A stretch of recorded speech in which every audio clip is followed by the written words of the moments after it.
Yeah, just tell us your name. My name is Seymour Williams, and I've been in this country from the age of 15, and I see a lot of opportunities where if you leave this country and go back to where you come from and you don't learn anything, it wasn't in you from the day you were born. So I think every opportunity comes and I take it, because right now that's why I'm sitting here today, to explain some of what I do and where I reach in life. It's not about the money for me, it's about recognition. And really true, I've got that, I get that. So let me start by saying I used to drive taxi around London, not as a cab driver. From A to B, that was my job, and I really enjoy that, and respect from the black taxi company. Yeah, they look after me. But now I come to the age where I retired, and I sat indoors and I thought to myself, what am I going to do now that I'm retired? I'm not going to go to the betting shop like I see my brothers on a Sunday. I think that's a bit naughty. So I was inside with my daughter, and I got the box of matches, and I look at it and I thought, what could I do with this? Something clicked in the mind, and I thought, yeah, make something from it.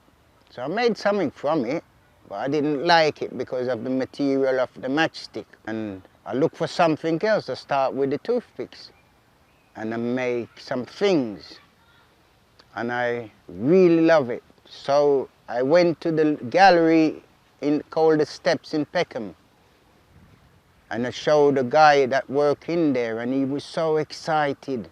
He made me feel good, really. So he said, if I want to produce it in an exhibition, oh yeah, that was opportunity on the level. I took it.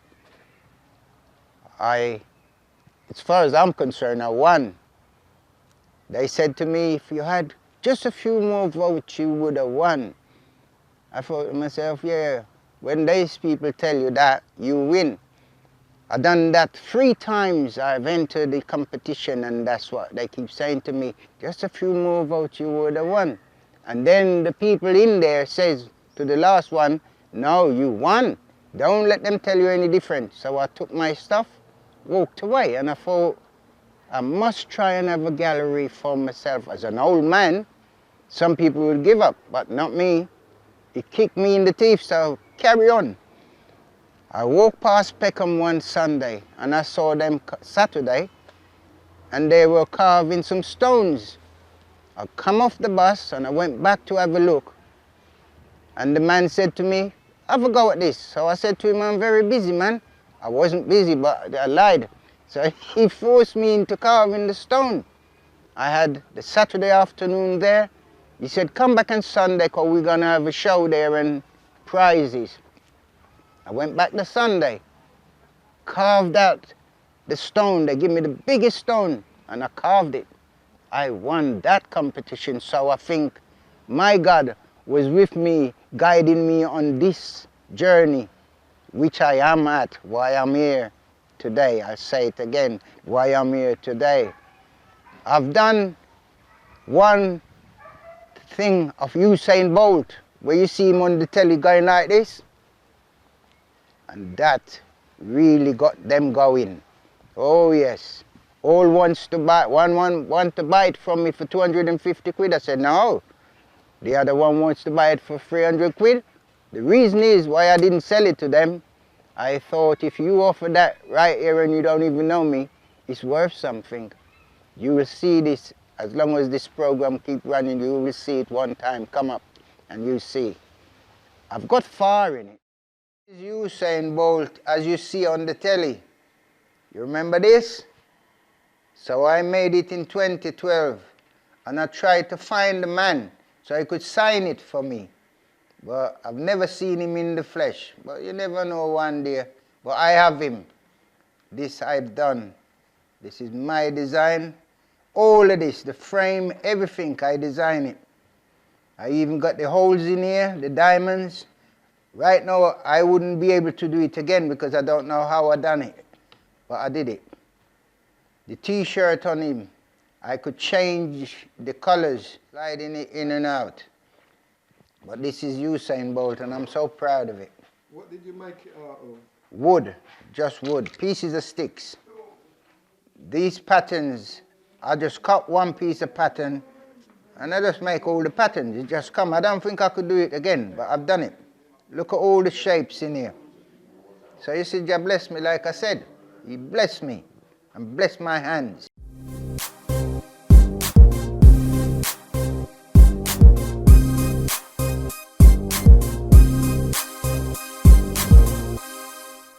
I make anything that comes to my mind, I make it from these skewers and toothpicks. If you have not seen my work, look out for me, because I'm on the way. I've done trainers. I've done about a dozen trainers and they just sold off. But it's not about the selling. People love my work. I got peace in Jamaica, I got peace in America, I got peace everywhere, which I used to give away. And people write back letters or take the phone and phone me and say, no, sell them. So I always say, it's not about the selling, man. It's the praises. And right now, the praises is good for me. One day, if God say, yeah, you're going to get the money, you'll get the money. Because all painters and sculptors and artists, they always die off. Poor. I don't care about that. I just want to get there and my name be somewhere when I'm gone as a memory of me, because that's what my intention is to do. Yeah. I even tried music when I was young. I didn't really want to work. I really didn't want to work. If I work, it's for me. So I said to this guy, boy, I don't want to work, you know, what are you going to do? So I said, I can't sing, you know. So he said, you always want to play the drums. So I went to Dulwich and paid down on a PA system, which was $1 at the time, those days. He paid on the drum. He had no idea of life. So I went to this club called the Go-Go in Kennington Lane and asked the man, can I use your club to rehearse? He said, yeah, man, I'll show you how to get you in the club. We got in there and I turned his sound system on, playing the record and showing the guy how to play the drum, when to roll and when to this, that on the drum. I bring him as a drummer. The group was called the Rudies. I am the Rudy. I am the Rudy. Oh man, they done me a dirty. They said they're gonna play soul and go to Germany. I said, no, I'm not playing soul. I'm the rocksteady man. People used to call me rocksteady because the black people is multiplying. Those days when we started the group, black people wasn't so much in England or in where we live in Brixton. I saw the dream. They went to Germany without me. They tricked me and went to Germany without me. It's my group, you know. But I tell you something, I did not give up. When they were on the way back from Germany, I was on the way going. Yes. So when we came back, we were talk of the town. We played in Bouncing Ball in Peckham, the last job. When I looked in the crowd, I saw the Pioneers and the rest of the Rudies in there. They changed their name at the time to the Greyhounds. I wasn't annoyed. I was proud to see them there because I learned something. When they went away, I became a drummer myself, because if I can teach you, I can be the drummer because it's in me to teach you. So I bought a drum set. Oh yes, the same drummer. You know when you had a birthday party and they lift you and throw you up in the air? That's what they done to me. Them and the Pioneers threw me up in the air. And all in my mind was, when you put me down, I've packing it in because I've done it. I reached the level of what I want to prove to you. They threw me in the air, threw me in the air. When they put me down the next day, I gave the whole drum kit back to the shop. Because men robbed me those days, man. Like they robbed the Rolling Stones and everyone else, they robbed them. I've done records which I got £50 and the record reached #2 in the rhythm and blues charts. Imagine how much money that man had and gave us 50 quid, but still, I wasn't crying and I'm not crying now. He's dead. So when he get up so, he must go talk to the brethren up there about why he robbed us. You understand? So in my life, I'm running down the thing. When it comes, it comes. All I have to give is me and the knowledge that God blessed me with. And he really blessed me with a lot of it. And I'm willing to share it. If a youth come along and want to learn it, I ain't charging you nothing. Just respect me and I'll show you. Now I'm showing ageable men like myself how to go about it. You understand? And I look at them and I thought, yeah, he's calmed down a bit since he started doing that. So it does work on the brains. It does work. It keeps you calm, keeps you out of trouble and out of bother. You understand? So the age doesn't matter. You come to me and you want to learn something, and I know I'm going to put you down around the table and show you how it goes. Because it lifted me from a boy. I got in a lot of trouble as a youth, like every other youth. But I walk away from all that while my friends youths are still out there going in. And I walk away and help myself. Right now, a man can't point his finger on me as just, oh, you see the boy there? No, no, no, no, no, no, no, no. With respect. You say, boy, I love what you're doing, you know, and it make me feel so good inside, you know? So I hope some of them youths on the street look and listen to what I have to say, because I have much more things to tell them.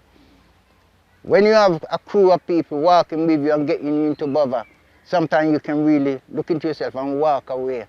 Because there's something around the corner. Each man born alone, you know. And you don't have to go down with the whole of them. Like when we were youths, we fight, yeah, we used to fight, but one man fight one man. In this time, you find they're like a pack of animals. They chase after the one boy and stab him up here. It's not necessary, it's not right, it's not good. One man fight one man. If you can't beat him, you come back tomorrow, you fight him again. That's how we grow. Maybe that's why my mind different, you know. My mind, no, level out for respect. Me no need a killer boy for make nobody say, boy, you done well, you know. You can do well when you take a life. Nah, man. So these youths need to look into that. And the parents too. Some of the parents is just as bad. They don't really call the youths and talk to them. All right? In my time, when it comes to parents, we could have been bad. All Jamaicans. Me not talk about Africans or Rara because I've never been there. Me talk about Jamaicans. When we were growing up, if your mother and father talking to somebody and the house is burning down and you come to warn them that the house is burning down, you say, Mommy, go and sit down. Mommy, you're telling her the house is burning. You're trying to tell her the house is burning down and she shut you a box. You have to go and sit down. Well, we grow up now to say, no, listen to the youth, what you want. And when you listen to that, you say, yeah, I'll deal with that later, man. But those people never had the time to say, we deal with that later. They tell you, shut up, because we're talking to big people. I thought, go sit down. Those things, you learn from them things. And think, I ain't teaching my child like that. And thank God my parents wasn't like that, right? You understand? That's why I come to say, well, me I look after me and look after my child. And when the next man come, if you want help, I try and help you. You understand? And that's where I am at this time. So I think further on, again, we'll show you some of my work. And, you know, when I tell you where me is, you can find me. You want to order something, you're welcome.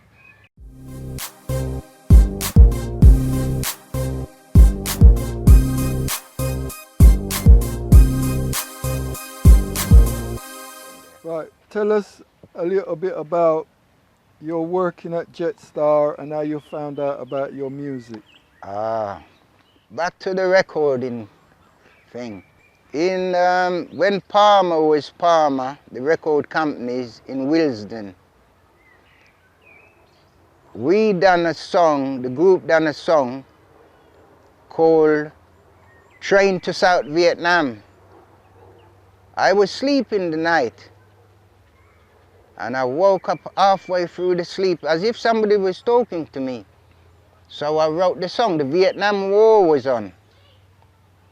And I jotted it on the paper so I didn't forget it when I woke up. So I went to Jim Dandy in Go Go Club and said to him, I got a music, you know. You'd like to go to the studio. Yeah man, yeah man. So he took us to the studio. That's the same tune that went #2 in the rhythm and blues charts, right? We were driving towards Manchester to play at another gig, and we heard it on the radio that we were #2 in the rhythm and blues charts. Still, you know, the man only gave us £50 each. But that is sweat over thing, you know. Yeah, so I thought to myself, we do another tune, and I thought to myself, I've got to find out how the record sales go. So I knew a man working in Palmer's company, and I asked him to get me a job there. He got me the job. Not by using my name, he got me the job. So I was working where they store the records, and I had to pack them in the boxes when the order come for Africa, Jamaica. I realized my tune, I'm packing it in boxes going to Africa.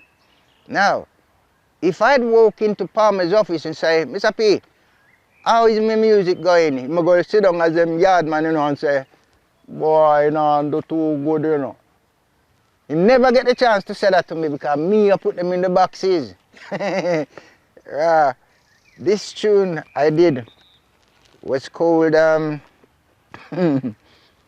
Someday You're Gonna Cry, Girl. I done that to say, well, I want to learn the part of the business for the band. That's where our musicians went wrong. We never learned the business of the music, and we all got robbed. While the little sound man, yeah mom, you go carry our studio, go cut the record, which they did, and give us the little pittance money when we learned the business. So when they found out that I was working, working in the company, they set me up as a youth, and they tell me to take the van with some records to Euston Station. I knew not who I'm going to give the record to, so I said to him, what I'm going to do with it? When you get the money, you see this man, just give him the back and the van, you know? So the man saw me driving the van. He said, yeah, just put them there, son. So I put them there. He said to me, you got a license to drive such a big van? I'm an honest guy. So I said to him, no. He said, all right, you put it over there and lock it up and bring the key to me. You can't drive back. Ross, I didn't have no money in my pocket. I gave him the key though, because I told him the truth, and I had to walk from Euston to Brixton, right? And that was it off the record, you understand? But that's what I'm saying, it's best to learn the part of the business. Learn the part of the business. When they found out that I was in there, the rest of the group knew not what I was doing. Until this day I haven't told them that I got the job to work in there to find out why we're sweating on the stage, driving from place to place and do a record, and man taking the money, putting it in their pocket. When they found out that I was in the mix, they set me up in it, but you know, Father, the man I met will just say, he could have called the police because I never have no license as a youth man driving a 6-wheeler transit. And just say, lock it up over there, man, and go. Yeah, white one, you know, bless him. And I walk away, you know. And I'm here today. So whatever I do now, I do it on my own head, and I have nobody to be going, what am I do with that? Learn the business. What business me have is me. And I'm proud of me doing this. Yes, sir. Like that.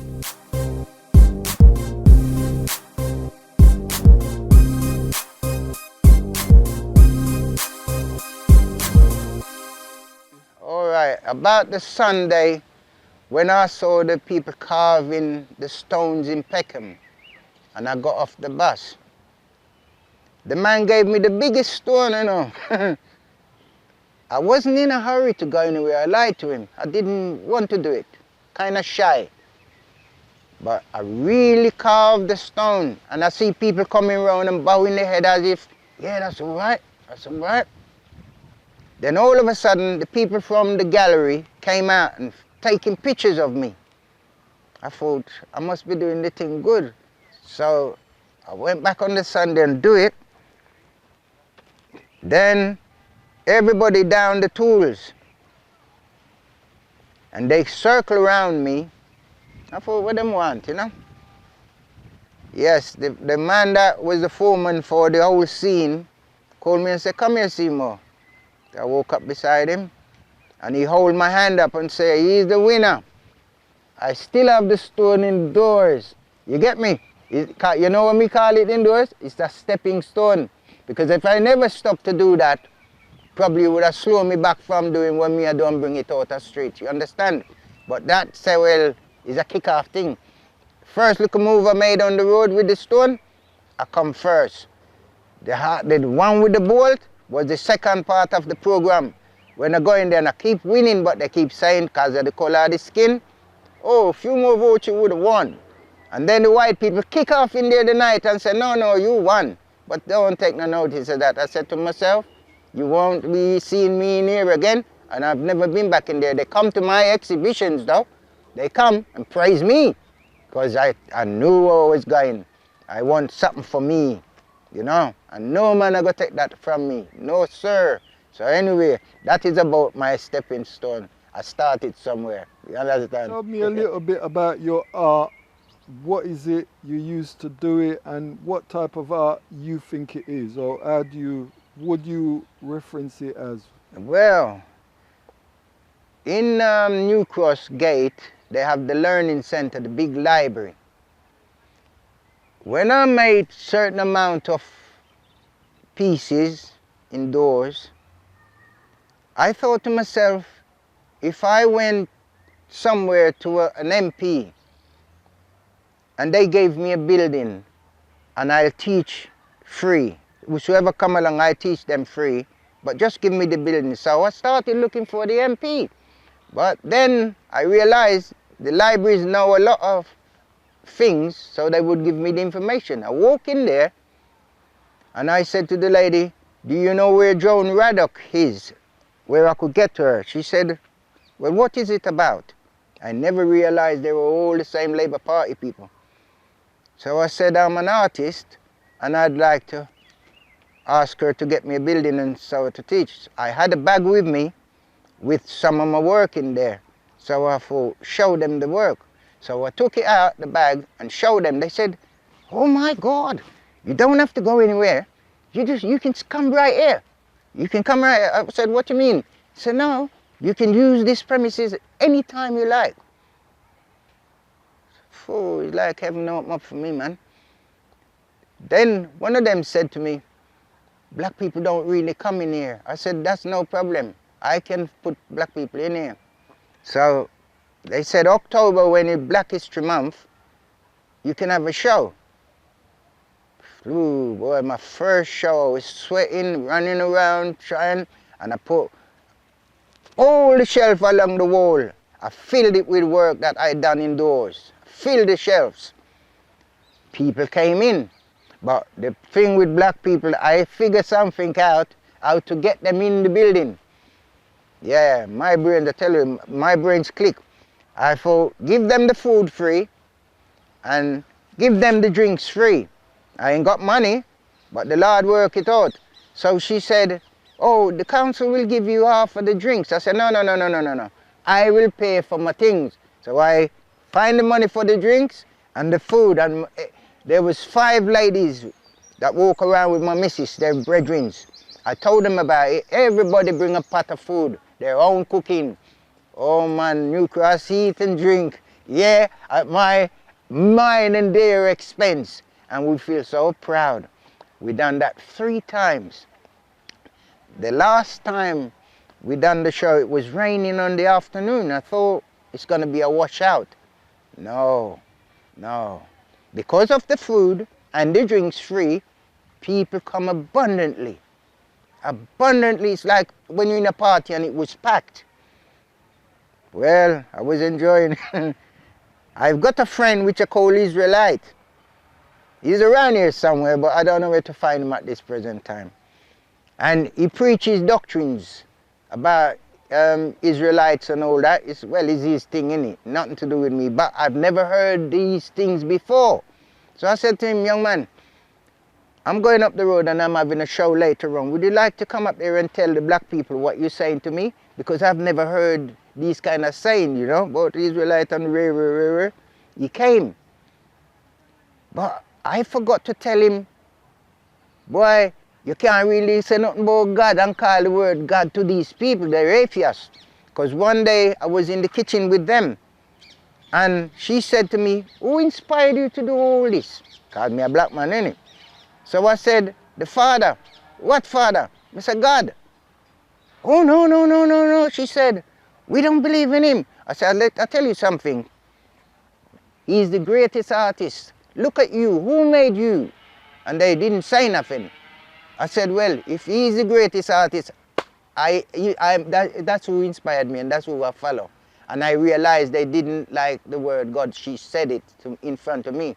So on that night, Israeli came out, and all he said was, some people is going to understand what I'm going to say, and some won't, because it's sort of religious. And they said, you know, the lady that gave me the opportunity, she didn't come to me to say, Seymour, it can't happen this way, you know. She went up to Israelite and said to him, no, you can't say these things in here. And if you do one more word, I'm going to close it down. Now I look at Israelite standing up there with the mic in his hand, and I thought to myself, go up there, go on bad. And something said, no man, where you going with? So I sat down and think it over while he stood there with the woman, yaga, yaga, yaga, yaga. And I woke up and touched his hand, and he knew what I meant. And I walked away, and he walked behind me. And from that moment, I thought to myself, I'm not going back in there again. The only reason why I went back one day in there, they asked me to make something for one of the MPs leaving the House of Commons, the same Joan Ruddock. She retired. So I thought the best thing to make is one of them old buses where we used to run and jump on the back, the Route Master. I made it, and I got the House of Commons behind it, and I made it with my bare hands. Same sticks, I made it. Oh yeah. And I presented that to her in one of the Labour Party's meeting. So she's got that. You understand? That's how far I'm getting with my things, where they love, but they don't like my God, who made me do all this that you can. So they hold me the money, and boy, you're black, you know, you have to run around. So every time, oh, we're going to get the Lucian Council to send you the check. So I walk away from it that night without getting my check. So I saw one of them down the road.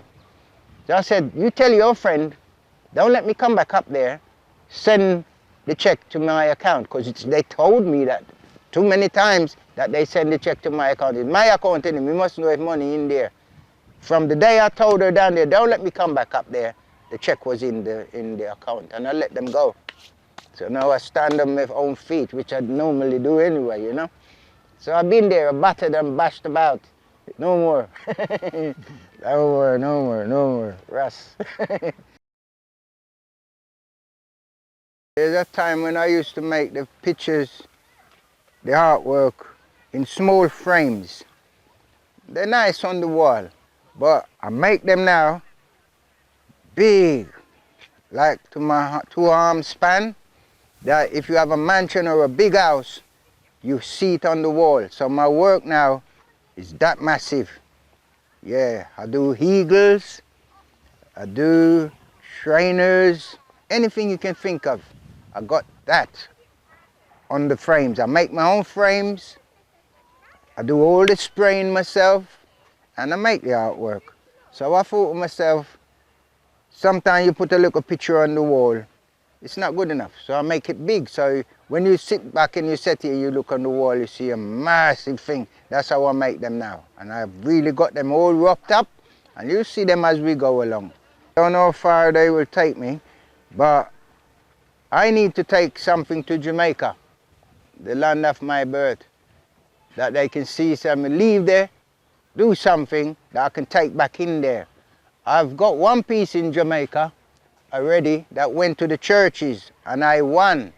And I'm still in England while my auntie take it there, and I won. So I must be saying something. So I need to take something back to the land of my birth. So maybe the next move, I'll make something for Jamaica. I made the island of Jamaica and framed it with the water around it. I don't know how I got that done, but it's in another foreign country, which I sold it to a white man to take back to his country. I did the map of Jamaica, and I sell it to the white man.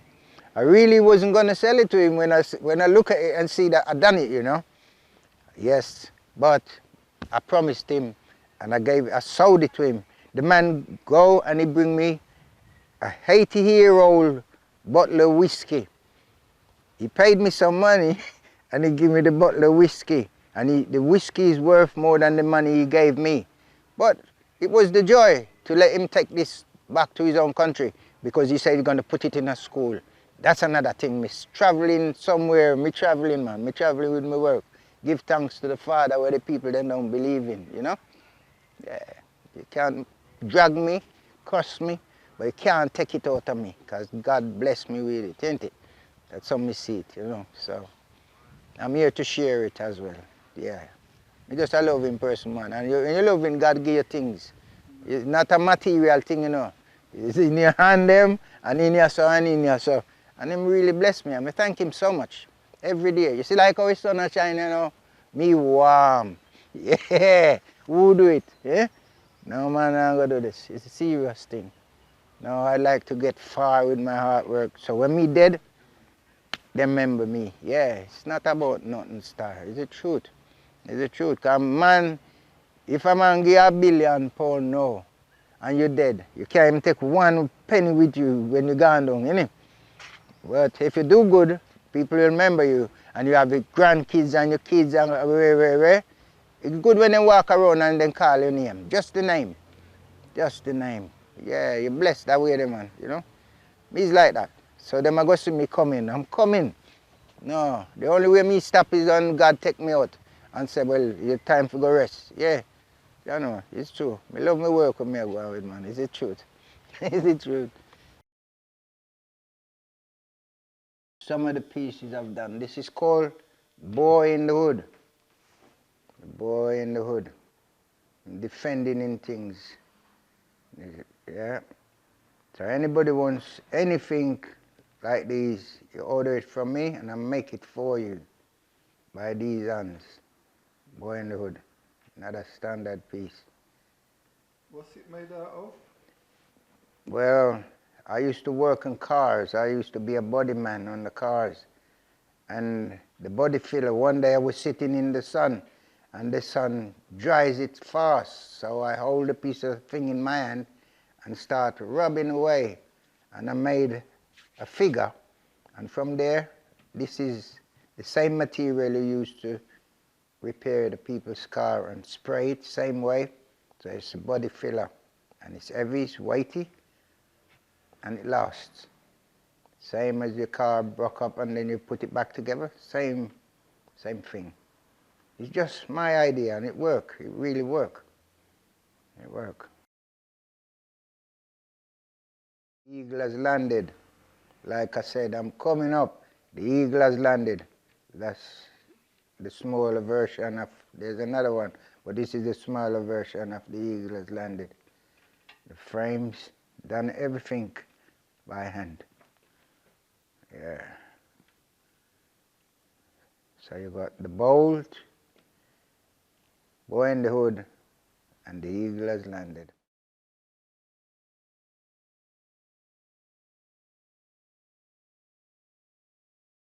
I thought one day everywhere of a village. So I'll do a village. I've done the village. But what I call the village is Seymour Street. Seymour Street by Seymour Williams. And the taxi I used to run about in, there's one of them. So you got the church. You got all the houses along here. And Tesco. I said it was Tesco down the bottom. These things on the top is the solar panels. All solar panels. I've done all this from the same sticks that I use.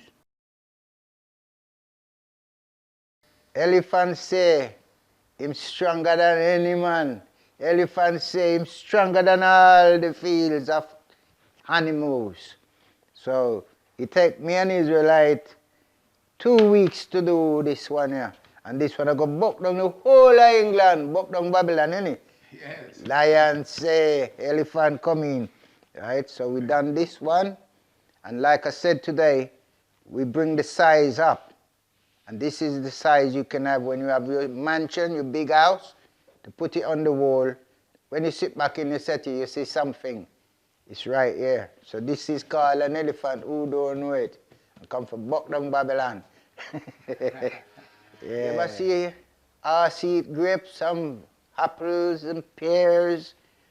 Well, this horse eat all the fruits that I put there. But the pigeons need some food as well. So then come down, landed, and they landed. You get me? You get me? And this a real tail him have. It's not no folly thing. So I tell you, say, I take my work far out. Far out. If I had a big house and I know somebody making these things, I would have one of these pieces from my yard. Yes? Blessed love. So let me bring another piece and come again. Said the eagle has landed. This is the bigger eagle landed. Yeah. This take me week and a half. And I think it was well worth it. It was well worth it. The eagle has landed. You see, they said the eagle is for America, but this eagle is for Jamaica, because me born there, born land. Eagle has landed. Land we land, you know, Ross. We come in, yes. Land we land. Land we land. Yeah, we come in, man. We come in, we come in. I'm going to bring you something now where I wish there was some Rasta man around. I could have just crowned them today. So we're going to bring a thing for you now, right? Where each Rasta man, when him lick a thing and heal up, he might heal Selassie, what him should have been won a crown. So hear me now. My mind say, if them want one, them for come to me, because this a for me crown. Yeah, me done that. Yes. Yeah. Hear what it say? Hail the King, kings of kings and lords of lords. Rastafari. Yeah, yeah, man. And a Jamaica, you didn't only know you die, because I done this, Rasta. Crown Eye Babylon. Yeah. Yes. For real. You see how me smile? This is the Israelite man. And this is my brother Joe. Yeah, so that's why I'm smiling. Nobody trouble the eye. Yeah. This is real Israel, you know. I come from Israel, somehow. Shalom. Somehow.